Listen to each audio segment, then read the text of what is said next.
Hello, and welcome to Think About It. There was not a single person in that crowded Colorado movie theater who came to the movie that night thinking that he or she would have their lives forever altered by the actions of a lunatic.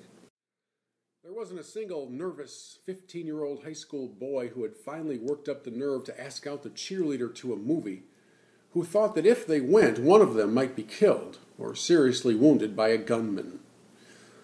The people who were in that theater, they didn't ask for this, but they are now part of a national tragedy and a national discussion about violence, about madness, in some corners about guns.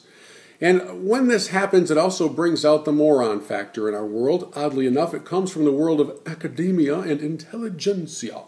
As everybody puts their glasses down on the bridge of their nose and lectures to us about all of the things that have caused this tragedy. They point to guns, they point to video games, they'll look to Hollywood, they'll look to a culture of violence, and they'll look everywhere except for the mirror.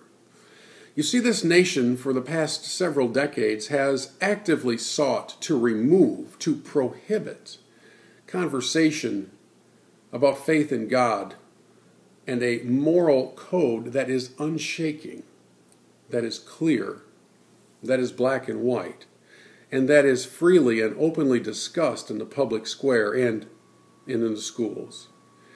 This young man by the name of James Holmes was pouring forth the darkness that is in his heart and in his mind. It's not an excuse. This young man has a high price to pay for what he did. But I would suggest to you that the next time you hear a learned expert point to all of the different directions, and by the way, I think next they'll probably point to George Bush because they kind of have to keep their membership card. The next time you hear him spouting off, remember this.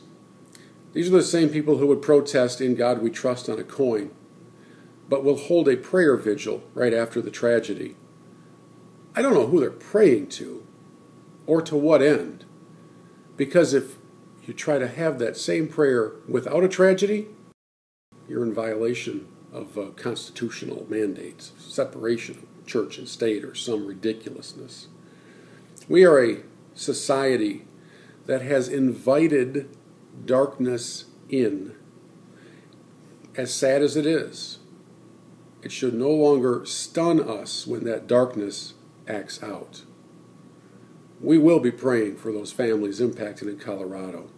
And we'll be praying for this nation to come to its knees in repentance and simply say it is time for that discussion of faith to start in earnest again before we have another set of headlines like we just had from Colorado.